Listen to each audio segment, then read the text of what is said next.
Hello, adventurers. Welcome back to another episode of the Curse of Strahd, where we explore our adventures through the world of Barovia. I've been looking forward to talking about this particular episode because my character, Morin Tau, got in a little bit of trouble, and I think it was both interesting and funny. That's one way to put it. Okay, so we'll just do a quick background before we get into really the meat of the story. We came back from Helping clear out the Wizards of Wine winery. Okay. You had one barrel to deliver back to the town of Valaki, where you eventually got there. And after getting through customs, you were quickly greeted with the Baron. Yes. And his wife and dogs. So we have the Baron is Vargas Valakovich. His son is Victor. Mm-hmm. The Baron, the Baroness, the wife is Linda Perovich. Yeah, it's close enough. Oh, close enough. I can't get some of these names here. And he had two dogs. Two massives. And he has a henchman. Yes. Izek, and he's really looks like a strong guy, fighter, really like an enforcer of the town. Yeah, he's like the main law, and enforcer is the perfect way to put it. Mm-hmm. He's got a long, scaly, mutated arm. Oh yeah. That he brings fear into most of the people around him because of that. It's kind of creepy. Carries a giant axe as well. Yeah, I don't think he likes me very much. No, he did not. Thinks I'm a beast because I'm a Minotaur. Yeah, most people were very taken back by you. Really a nice guy, especially with your approach. But nevertheless, as you met the Baron, he expressed his need for a teacher for his very disappointing son, and Victor's very disappointing. So I stepped up and I said, well, I'm a cleric. I am versed in education and writing, and I could probably teach him some. So I could probably teach him as a teacher, but it's going to be Minotaur style, which I didn't really tell them that. No, that was definitely left out. Left out, right? Left out. But I'm educated, and I'm going to try to teach the kid. And Arby, the paladin, said, well, you know what? Maybe I can bring some of my religion, so I'll go with you. Yes. So we both volunteered to be teachers. Yeah, it was a whole buddy system thing, yeah. Yeah. And we split the party. You split the party. You were asked to come later that evening. Yep. Because the current or the former teacher has gone missing. Yeah, that was weird. Yeah. Just like he ran away. We don't know what happened. I don't know. Okay. Yep. But nevertheless, around 4 p.m., you guys split ways, and you headed to the mansion to start your lessons. I brought some ink, I brought some parchment, I brought some papers. I'm ready to teach him maybe the ways of my God, or maybe whatever he needs to learn. He's a young kid. He's like 16 years old or something, around that age. Okay. All right. So introduce myself. Everybody's taken back again because I'm a big beast. I'm a Minotaur. Like, this beast is going to teach me, but I talk.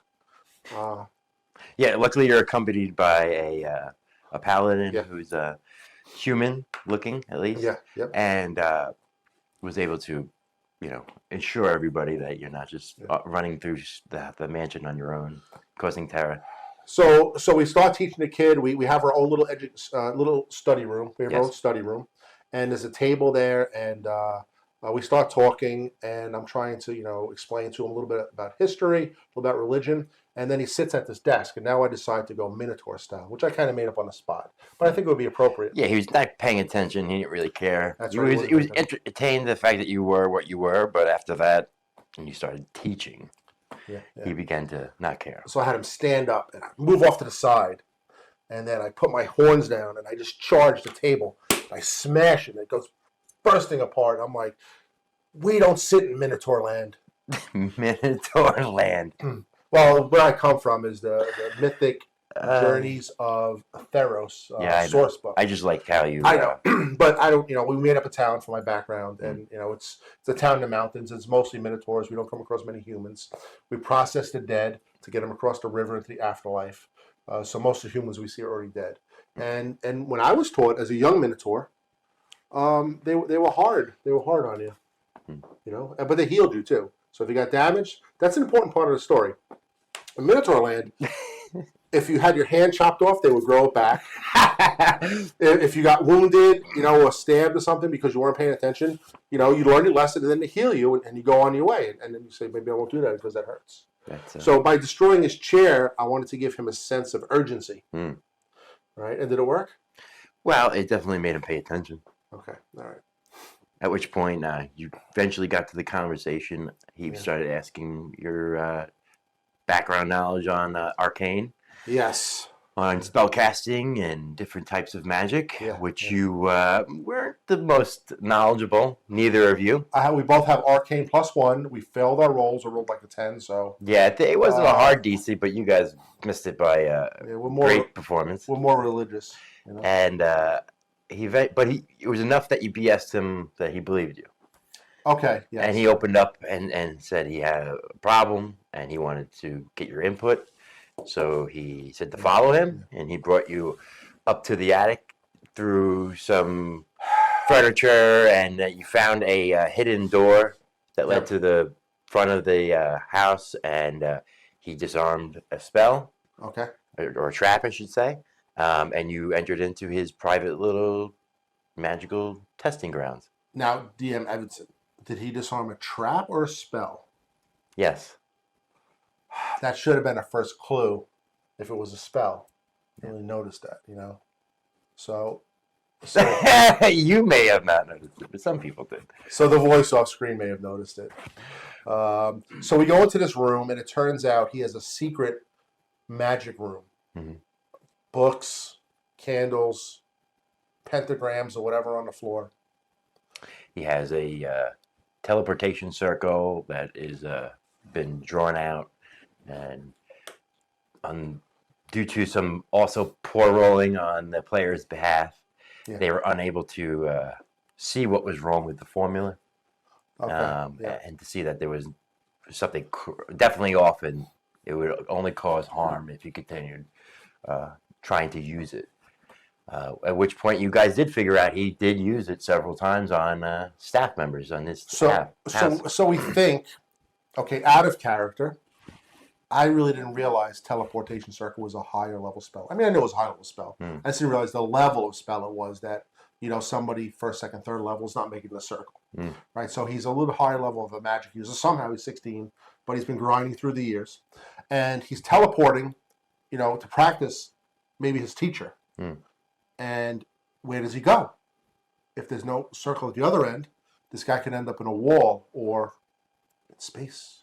or worse. Or worse, or wherever, but bad, Sure. So... well, behind the curtain, since we're past this point, he was using suggestion on them. Oh, wow. You get them into the circle, and then he would... Behind the screen. I didn't know that. Yeah. Oh, that's awesome. Yeah. I suggest... see, that's a good use of a suggestion spell. Like, some of these other spells you take, you don't really think about. Yeah.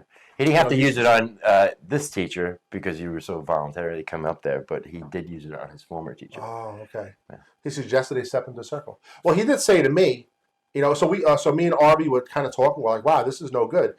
People are getting teleported. He's probably killed at least 2 people. Man, you could argue accidentally. And his reasoning was he wants to get out of this town. He hates it. He wants to get out of Barovia in general. Yeah. Okay. He hates it. Wants to get out of here. But as most do. so you're arguing he's a young kid. He's a magic user, and he probably killed 2 of his teachers. And again, we had this whole legal system. Is it just, not just? There's also a skeleton cat roaming around. Oh wow, I didn't see that. Did I see that? Yeah. It's kind of weird. Yeah. Is that familiar? Who knows? Behind the screen, Dave. Yeah. You don't know. So me and RB, the paladin, having a conversation, and was saying, this kid is bad news. And the Baron even said to us, magic is illegal. So not only is he breaking his own father's law, he probably killed 2 people. Yeah, outside the church, you're not allowed to cast magic. So I had to provide some Minotaur teaching. I punch him in the nose for non-lethal damage. That's important. Non-lethal damage. I think you punched him in the back of the head, right? No, it was in the face. Okay. Well, either way, it was the head. It was the head. I think I bloodied his nose. Not realizing how ineffective that would be because of your not really a skilled fighter. Yeah, I did a couple points damage. Couple points. I think maybe the total was 5. Yeah, no, maybe 4 or 5 points 4 or 5 damage. max. Right, yeah. Not that I wanted to kill him. I did say non-lethal because I thought, hey, he's a 16-year-old kid. He probably has 5 hit points. I was wrong. You were a little wrong. At which point he backed all the way up to the opposite end, back against the window, pulled out a book, and well, Arby says, "Lauren, what are you doing?" So the paladin grabs me, and I turn to him, and we start having an argument. Yeah, he did try to stop you. At which point you reacted faster and did the punch, and then again you separated. Yeah. He went to the back wall. You guys were talking, and he cast a tiny little fireball. This kid threw a fireball at me and the paladin. Well, there was a chance of failure, but he got it off. Oh, was there a chance of failure? Oh man, he just blasted us. We're on fire. The room's on fire. At which point you reacted. I reacted. So the Minotaurs have this thing called hammering horns. I can do a bull charge at the end of the movement as a bonus action. I can then try to push them 10 feet. So I did crit. I did say let the dice tell the story. I charge them. I drop a 20. You've been also the whole time been charging multiple people, missing, that one, stuck into a wall, stuck into a tree. I haven't done anything with these giant horns. And finally, you do it, and you roll, and that's 20. Boom! And there's a window behind him. Yeah. At which point you pierce his chest. He goes flying out the window, onto the pavement below, right in front of his... Well, I want to give props to Dungeon Master Evanson. You said, let's go back 20 seconds. Oh yeah, we zoom out. The kid's in the air. We zoom out. But go ahead. Yeah, I said we zoom out and we go to 20 seconds before where the Baron and his wife are walking towards the helm, and he's got his arms over and he goes, "Things are gonna look up. I'm telling you, things are getting well. All will be well." As he looks up at his home and bursting out of the second story or third story is his son onto the pavement below, and there's nothing but a Minotaur's face sticking out with these big horns. And that's pretty much where we cut away. Well, no, there was one last thing. I do as a Minotaur Grave Cleric. Grave Cleric gives you spare the dying at 30 feet. Yes. Which is big because we said he's about 30 feet away. So changed a lot of the outcome. So I immediately did spare the dying, which just prevented him from dying. He was still 0 hit points. He was still messed up. He was still unconscious, but he was not dead. This is the Minotaur system of education, where now he realizes fireballs and teleportation circles are bad. But the townsfolk and the Baron did not agree with my teaching style. No, the fact that you speared the sun out the window and used magic and... No, I didn't use magic. You spared the dying. Oh, no, spared the dying. Well, he threw a fireball. They didn't see that. Do you see spare the dying? There's like little birds come out of my fingers. I don't know. You tell me. It's your magic. How does it come out? Oh, I think it looks like a flowing river going over him, which probably was not a good thing. Still confirming the fact that magic was used. But nevertheless, you were apprehended. So was the paladin, and you were brought to a cell inside the home. Yeah. Well, I have to say that whole scene and that whole part of the adventure, it really gave me a good laugh, and I had fun playing. It was fun. It was fun to see it unfold. Very unexpected. Yeah. I've heard of many different outcomes of that, and that was.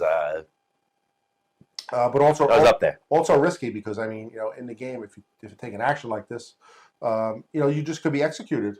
Well, yeah, and you split the party. I didn't mean to split the party. But yeah. Where's the rest of the party? Again. Well, the other party went to the church to talk to the priest and help him out on some missing bones. Okay. Yeah. They were saints of the former priest that were buried underneath the church, and they have recently been taken. He noticed that the floorboards were moved, and where they were being preserved is no longer there, and he's very concerned because of the festival that's coming in one day. Now these bones somehow protected the church. He said it gave hollow ground to the church and it protected it for centuries. Okay, for centuries. Yes. Wow. At which point the group investigated and started talking to current altar boys, and they determined that one of them was a little suspicious, and he broke under pressure and admitted that he did do this for the coffin maker in town, and delivered them to him. At which point, you guys took the kid and put him in the shed and said, "Don't move, or we'll kill you."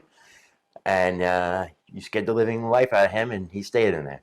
Well, and actually, I mean, not that it gives anything away, but because we'll be doing another video, like 2 days later we came back, he was still in there. Well, it was like a day. It was like a day. Yeah, it was like a day. It was a long time. I didn't realize that. Yeah. I forgot. Yeah, we told him to stay. Yeah. Yeah. All right. They did go to the coffin maker's house. They did not get a response, so they broke in. Oh, do you want to stop there? Do you want to bring the other player in to talk about the coffin maker experience? Sure. All right. So since we split the party, I have to make a shirt up. Split party to victory. No. There's another channel that split fire to victory. Don't split the party. Don't. Okay. So if you're, ladies and gentlemen, and fellow adventurers, if you're playing, do not split the party. Always split the party. It's fun for the dungeon master to split the It's a party. lot easier to kill him. I was actually having a conversation with one of my fellow adventurers, and he said, "I think the dungeon master takes advantage of the fact that we split the party." Well, you made it easier in many ways. All right, so we'll take a break here, and then we're gonna talk about the coffin maker. Excellent.